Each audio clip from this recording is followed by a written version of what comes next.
우크라이나 수도 키이우에 여러 차례 폭발이 발생한 후 연기 기둥이 피어오르고 있습니다.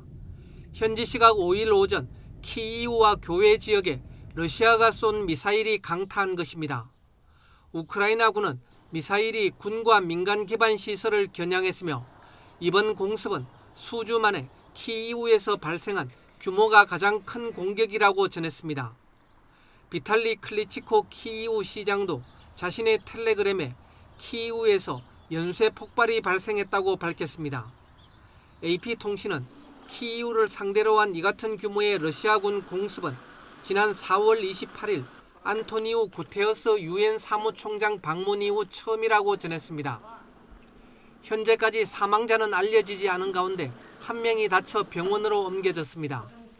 이런 가운데 우크라이나군이 동부 돈바스 전선의 핵심 요충지인 세베로도네츠크에서 반격에 나섰습니다. 세르이 하이다이 루안스크 주지사는 현지 시각 5일 텔레그램 채널을 통해 우크라이나군이 반격에 성공해 세베로도네츠크를 러시아군과 양분하고 있다고 밝혔습니다. 하이다이 주지사는 러시아군은 한때 세베로도네츠크의 70%를 통제했지만 이틀 만에 밀려났다며 현재 도시는 반으로 나뉜 상태라고 전했습니다. 이어 러시아군은 6월 10일까지 세베로도네츠크를 완전히 점령하고 리스찬시크, 바흐무트 도로를 차단하라는 명령을 받았다며 러시아군은 엄청난 병력을 손실했다고 덧붙였습니다. 세베로도네츠크는 동부 돈바스 지역에서 우크라이나군의 보급로가 지나는 전략적 요충지입니다. 세베로도네츠크가 러시아군에 함락되면 루안스크주는 사실상 완전히 러시아 수중에 들어가게 됩니다. YTN 김원배입니다. 38일 만에 러시아의 공습을 받은 우크라이나 수도 키이우. 외신들이 당국의 인솔 아래 폐허로 변한 열차 공장을 취재합니다. To transport this grain to the European market, which unfortunately is not possible to do as it was done before because of the blockade of their supports in the port. 젤렌스키 대통령은 동남부 전선 방문 일정을 공개하며 건재를 과시했습니다. 전사자들을 기리고 피난민들에게 위로도 건넸습니다. 인터넷에 올린 영상에선 이런 말을 남기기도 했습니다. Дещо привезли військовим, про це детально не буду, а дещо привезли від них вам. Це важливо. впевненість привезли. 젤렌스키가 말한 무언가, 미국과 영국의 다연장 로켓을 암시하는 걸로 풀이됩니다. 서방의 무기 지원이 키이우 공습 빌미가 된다는 식의 푸틴의 발언을 맞받아친 셈입니다. Если они будут поставляться, из этого мы будем делать соответствующие выводы, применять свои средства поражения, которых у нас достаточно, для того, чтобы наносить удары по тем объектам, по которым мы пока не наносим. 무기 지원 배후를 직접 공격하겠다는 으름장으로도 들리는 방송 인터뷰입니다. 다연장 로켓이 실제 배치됐다면 우크라이나의 돈바스 지역 탈환에 힘이 실리게 됩니다. 반대로 러시아의 보복 공습도 거세질 수 있다는 뜻이어서 확전에 대한 우려도 나옵니다. YTN 강정규입니다.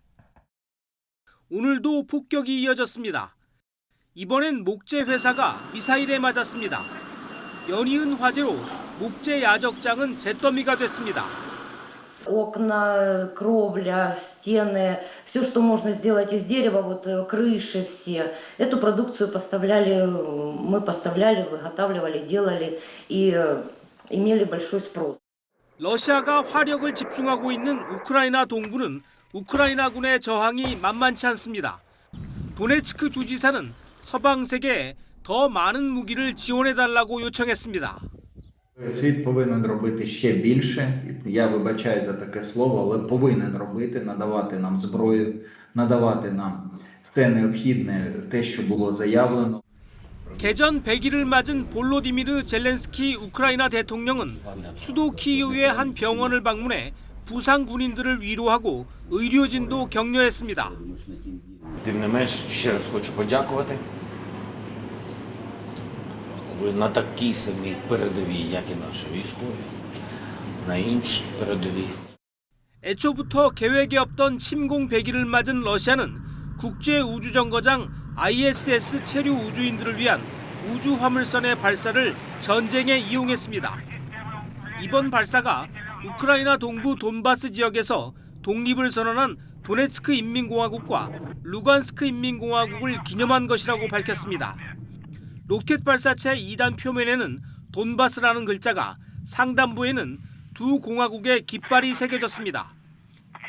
이런 가운데 블라디미르 푸틴 러시아 대통령은 아프리카 연합의장인 마키살 세네갈 대통령과 만나 우크라이나 사태로 빚어진 아프리카 식량 위기 등에 대해 논의했습니다. 살 대통령은 회담 뒤 트위터 성명을 통해 푸틴 대통령이 우크라이나의 곡물 수출 봉쇄 상황을 완화할 의지가 있다고 밝혔다고 전했습니다. YTN 이상순입니다. 젤렌스키 우크라이나 대통령은 이번 주 우크라이나군의 하루 전사자가 60명에서 100명에 달한다고 말했습니다. 사상자는 최근 러시아군이 공세를 집중하고 있는 우크라이나 동부 지역에서 주로 발생하고 있습니다. 벤 호지스 전 유럽 주둔 미군 사령관은 러시아가 중세시대 같은 소모전 전략을 택하고 있다면서 지난 20년간 이라크나 아프가니스탄보다 이번 전장이 훨씬 더 큰 피해를 낳고 있다고 말했습니다. Агресор продовжує завдавати ракетних та авіаційних ударів по об'єктах військової та цивільної інфраструктури на території нашої держави, зокрема у Києві. 최근 우크라이나는 러시아의 중장거리 포대 공격에 따른 희생이 가장 큰 것으로 관측되고 있습니다. 전문가들은 서방의 무기 지원을 받아 러시아 포대를 파괴하기 전까지는 우크라이나군의 희생이 상당 기간 계속될 것이라고 우려하고 있습니다. 때마침 푸틴 러시아 대통령은 서방이 우크라이나에 장거리 미사일을 지원하면 그동안 공격하지 않았던 목표물을 타격할 것이라고 경고했습니다. 푸틴 대통령의 발언은 미국과 영국 등이 러시아 포대를 공격할 수 있는 첨단 다연장 로켓 발사기를 우크라이나에 지원하겠다고 발표한 뒤에 나왔습니다. 우크라이나는 이번 전쟁이 장기전 양상으로 접어들면서 피해가 커지고 있지만 승세를 잡기 위해서는 서방의 무기 지원이 더욱 적극적으로 이루어져야 한다고 호소하고 있습니다. YTN 강성욱입니다.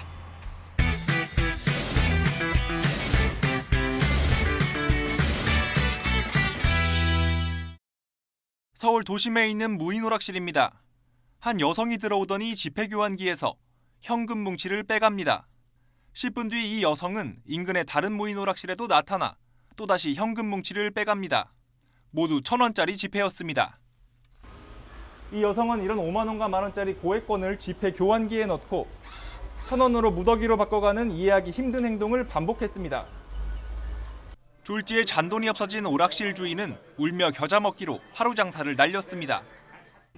600에서 700만 원 정도의 피해액을 예상하고 있습니다. 대부분 은행에서 3, 40만 원 정도만 돈을 바꿔주는 경향들이 있어가지고 이제 은행들이 밀집해 있으면 여러 군데를 돌아다니면서 돈을 바꿔달라고 이렇게 방문하는 경우들이 있고요. 한 무인 편의점에선 냉장고에서 제품을 꺼내곤 다시 넣어놓지 않는 일부 손님 때문에 골머리를 앓고 있습니다. 물건을 꺼내놓고 제자리 안 갖다 놓고 그냥 바깥에서 실온에다 놔놓으니까 다 녹는 경우도 생기고 거진 내가 다 부담되는 거고. 관리자가 없다 보니 생각지도 못한 기행이나 모렴치한 행태로 피해를 보는 무인 점포들. 이보다 훨씬 심각한 각종 절도 범죄 등에도 거의 무방비로 노출되고 있습니다. 부산에선 인적 드문 밤 결제기를 뜯고 현금을 턴 남성이 경찰에 붙잡혔고 서울 은평구에선 결제기에서 돈을 턴 학생들이 음식까지 훔쳐먹고 달아났다가 붙잡혔습니다. 피해가 늘다 보니 경찰이 아예 무인 점포 대상 절도 범죄만 따로 통계를 내는데 집계를 시작한 지난해 3월 223건이던 게 올해 3월 410건으로 2배 가까이 늘었습니다. CCTV 말고도 추가로 신원 확인 시스템을 설치해 피해를 막아보려는 점주들도 있지만 범죄 심리 전문가들은 큰 효과를 기대하기는 어렵다고 말합니다. 누군가 나를 보고 있다. 이런 이제 느낌을 주기 위해서 그와 같은 장치를 설치하지만 그런 합리적인 어떤 범위 내에 있지 아니하는 그런 사람들의 어떤 욕망 구조까지 뭐 지금 관리가 된다 이렇게 보기는 어렵습니다. 이러다 보니 이른바 양심 거울을 설치해 개인의 도덕심에 기대보려는 이색 아이디어까지 나오지만 이 역시 실효성은 의문스러운 상황. 인건비를 아끼면서 각종 기행이나 범죄도 예방할 수 있는 묘책은 없는지 무인 점포 점주들의 고민은 날로 깊어지고 있습니다. YTN 임성재입니다. 우리나라 중고생의 음주율은 최근 10년 새 꾸준히 감소했습니다. 지난해 음주학생 비율은 남학생이 12.4%, 여학생이 8.9%로 10명 중 1명꼴이었습니다. 지난 2010년 남학생 23.5%, 여학생 18.3%와 비교하면 절반 수준까지 떨어진 겁니다. 하지만 한 번 술을 마실 때 남자는 소주 5잔 이상, 여자는 소주 석 잔 이상을 마시는 위험 음주자 비율은 여학생이 49.8%, 남학생이 42.5%로 절반에 가까웠습니다. 또 이들 위험 음주 청소년은 한 달에 6일 정도, 즉 닷새에 한 번꼴로 술을 마시는 것으로 조사됐습니다. 마시는 양도 남학생은 소주 1병 반, 여학생은 소주 1병으로 적지 않았습니다. 알코올은 뇌에 부정적인 영향을 미치는 위험물질이라는 거죠. 청소년기는 많은 생활 습관이 형성되고 완성되는 시기인데 술에 대해서 호의적인 감정을 갖는 거, 그거 자체가 굉장히 큰 문제가 되고. 위험 음주 학생 집단은 술도 비교적 쉽게 구매했습니다. 술을 사려고 시도할 때 성공하는 비율이 남녀 모두 85%를 넘겼습니다. 가정에서 음주를 허용하는 비율도 60%를 넘어 30% 정도인 비음주 학생 집단과는 큰 차이를 보였습니다. 질병관리청은 청소년 음주 예방을 위해선 주류 판매 환경과 가정 내 음주 허용 분위기가 개선돼야 한다고 강조했습니다. YTN 신현주입니다. 가벼운 티셔츠 차림으로 서울 시내를 뛰는 두 여성. 거리에 떨어진 담배꽁초를 보더니 발걸음을 멈추고 쓰레기를 주워 담습니다. 마치 이삭을 줍듯 쓰레기를 찾아 모으는 이들의 정체는 바로 지구를 닦는 회원이란 뜻의 낙원들입니다. 6년 전 스웨덴에서 시작된 달리면서 쓰레기를 줍는 환경보호운동, 플로깅을 실천하는 사람들입니다. 2년 전 반려견과 산책하며 처음으로 쓰레기를 줍기 시작했다는 32살 박기영 씨는 일주일에 한 번은 꼭 플로깅을 합니다. 주우면서 쓰레기가 세상 많구나 매번 느낍니다. 스트레스 해소도 되는 것 같아서 계속 하고 있습니다. 1년 전 일본에서 온 28살 코마키 유우카 씨는 플로깅 단체 회원들과 한국 곳곳에서 쓰레기를 줍는 휴일이 어느 때보다 즐겁습니다. 한국어도 공부할 수 있고 친구도 생기고 여러 가지 혜택이 많은 것 같습니다. 플로깅 하면서 살을 빠지게 되었습니다. 네. MZ세대 청년에게 플로깅은 낯선 단어가 아닙니다. 유튜브만 봐도 관련 영상은 어렵지 않게 찾을 수 있습니다. 그렇다면 청년들이 플로깅에 매료되는 이유는 무엇일까? 제가 직접 청계천 거리를 뛰며 플로깅을 해보겠습니다.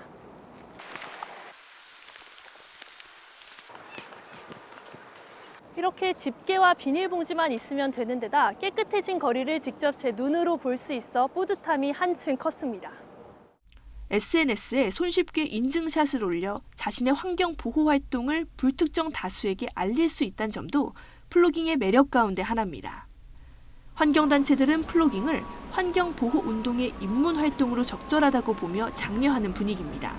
활동적이고 그리고 환경까지 생각할 수 있는 활동이어서 굉장히 긍정적이라고 생각해요. 이 쓰레기들을 어떻게 하면 더 효과적으로 감량을 할 수 있을지 이런 고민도 같이 해야 된다고 생각을 합니다. 다만 자칫 청년들이 플로깅을 하나의 유행이나 인증 수단으로만 소비할까 우려된다며 쓰레기 줍기는 환경 보호의 시작이란 인식을 함께 길러야 한다고 강조했습니다. YTN 강민경입니다. 고속도로 차선 하나가 통제돼 다른 차들은 서행하고 있는데 탑차 한 대가 속도를 줄이지 않고 가다 앞차를 들이받습니다. 후면 제동등이 들어오지 않는 점으로 미뤄 졸음운전으로 보입니다. 또 다른 고속도로의 화물차는 갑자기 차선을 이리저리 바꾸다 가드레일마저 뚫고 나가버렸습니다. 이 같은 고속도로 졸음운전 사고는 치명적인 결과로 이어질 가능성이 큽니다. 지난 2020년과 2021년 고속도로 교통사고 사망자 350명 가운데 졸음과 전방 주시태만으로 251명이 숨졌는데 겨울철과 나들이가 많은 5월과 6월, 10월에 사망자가 많았습니다. 운전자가 졸음이 오거나 주의력이 떨어질 경우 생체 신호를 감지해 경고할 수 있다면 사망사고를 줄일 수 있습니다. 현대모비스는 세계에서 처음으로 뇌파 측정 기술로 운전자 상태를 모니터할 수 있는 시스템을 개발했습니다. 이어폰처럼 생긴 센서를 귀에 끼면 뇌파로 운전자의 주의력 상태를 판단해 휴대전화와 이어폰으로 경고하는 방식입니다. 그 뇌파 신호를 인공지능 학습을 시켜서 거기서 이제 뇌파의 특성을 뽑아내게 돼요. 그래서 그 분석 결과에 따라서 집중을 하지 않는 상황이라면 저희가 소리나 아니면 이런 알람이나 이런 기능을 통해서 제가 집중을 하거나 혹은 졸음을 깨거나. 지난 1년간 광역버스 운전기사 60명을 상대로 이 시스템을 시험한 결과 졸음운전이나 전방 주시태만 등 부주의한 상황 발생 빈도가 30%까지 줄어든 것으로 나타났습니다. 고속도로 달리면서 깜빡 좀 졸리다랄까? 그럴 때 물리더라고요. 그래서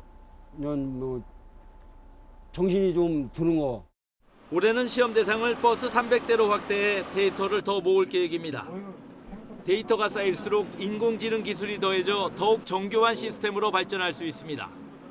현대모비스는 동공이나 맥박을 활용한 해외 경쟁 업체들보다 더 진보된 기술이라며 앞으로 2년 뒤쯤이면 본격 상용화할 수 있을 것으로 내다봤습니다. YTN 박홍구입니다.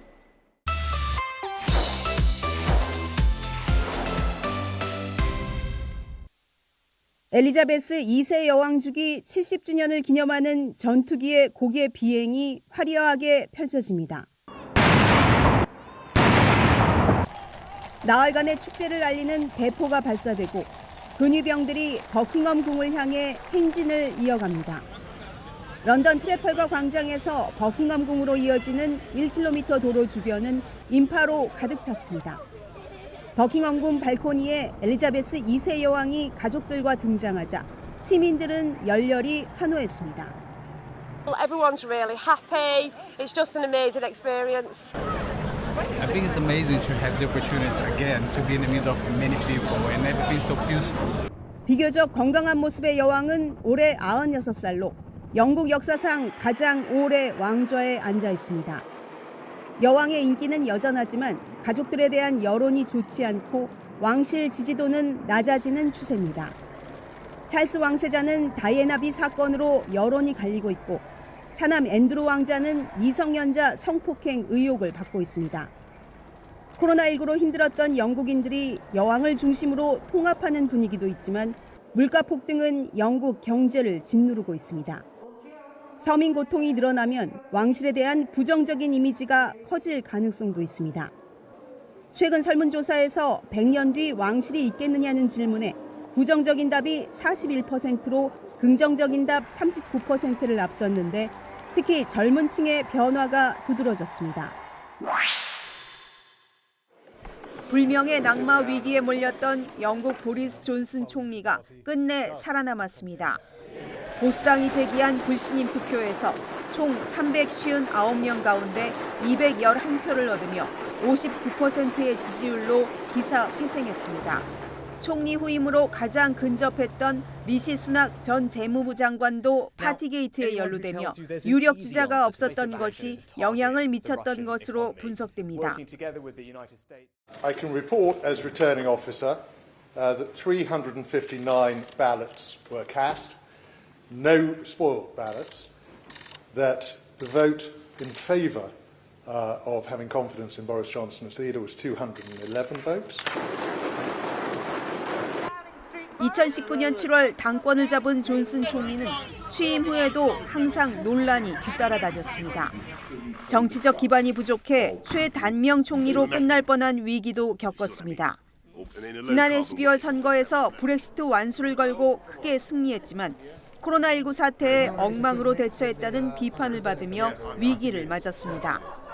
특히 코로나 봉쇄 중 방역 규칙을 어기고 파티를 했다는 의혹이 제기되자 비난 여론이 빗발쳤습니다.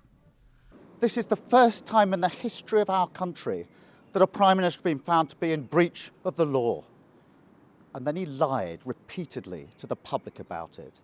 우크라이나 전쟁이 터지며 한때 관심에서 멀어지는 듯했지만 술판 행각을 상세히 담은 정부 보고서가 발표되며 상황이 급반전됐습니다.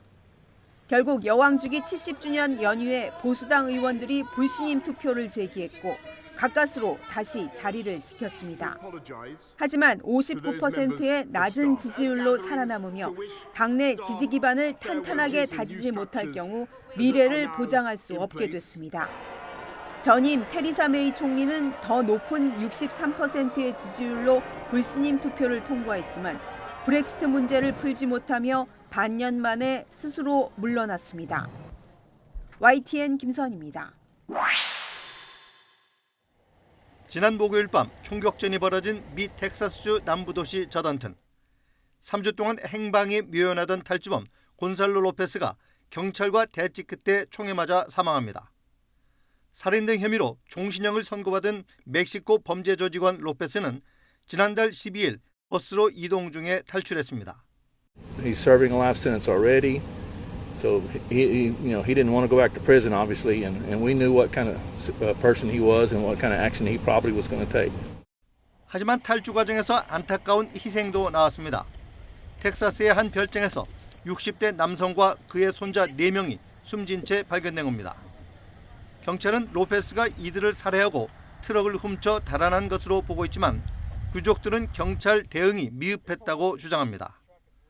As far as what happened, I mean, there's a lot of questions right now, and no answers. 미국에선 최근 텍사스의 한 초등학교에서 어린이와 교사 21명이 목숨을 잃는 등 총격 사건이 잇따르고 있습니다. 이 때문에 총기 규제를 강화해야 한다는 여론이 높아지면서 바이든 대통령도 연일 의회를 향해 관련 규정의 개정을 압박하고 있습니다. I know how hard it is, but I'll never give up. And if Congress fails, I believe this time a majority of the American people won't give up either.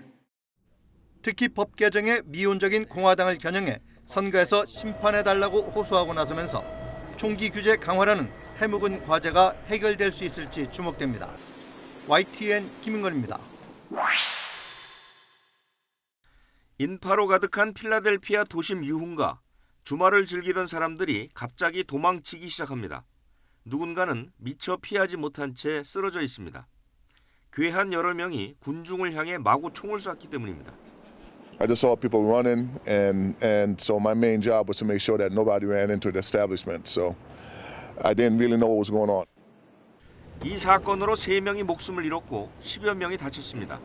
총을 쏜 괴한들은 경찰에 쫓겨 달아났는데 아직 붙잡히지 않았습니다. There were hundreds of individuals just enjoying South Street, as they do every single weekend when this shooting broke out. So this investigation is fluid. 하루 뒤 새벽 시간, 테네시주 채터누가에서는 나이트클럽 부근 도로에서 총격이 일어났습니다. 여러 명이 총을 마구 쏘는 바람에 현장을 떠나려다 교통사고까지 일어나 희생자가 늘었습니다. But there looks like there will be multiple shooters. Don't have the exact amount yet because we're still combing through evidence, looking at video and evidence that was left on the scene. 미국에서 올해 4명 이상이 총탄에 맞은 총기 난사 사건은 모두 239번, 최근 열흘 사이에만 26건이 일어났습니다. 미국이 킬링필드로 변하고 있다는 대통령의 걱정을 비웃기라도 하듯 총격 사건은 더욱 기승을 부리고 있습니다. YTN 유재복입니다. 백악관의 주인은 이번 만남이 손님보다 더 설렙니다. Figured I'd make you feel at home. You guys are good at this, huh? When we first heard that the White House and President Biden invited us, this is it. Why not? We have to go. We have to go to D.C. We have to see you. And I know you know what you're doing, but don't underestimate it. It's not just your great talent. It's the message you communicate. It matters. This is one president who appreciates you. wow. Woo-hoo. I have to tell my mom. 카몰라 해리스 부통령도 만났습니다. 징후 범죄에 목소리를 내야 하고 또 그게 아티스트의 책임이라고 7명의 우리 청년은 당당하게 말합니다. 이 다양성이 주는 특별함을 꼭 이야기해야 된다고 생각이 들었습니다. 그리고 또 이제 차이가 주는 특별함의 많은 사례들이 훨씬 더 늘어나야겠다는 생각도 들었고요. YTN 이승훈입니다.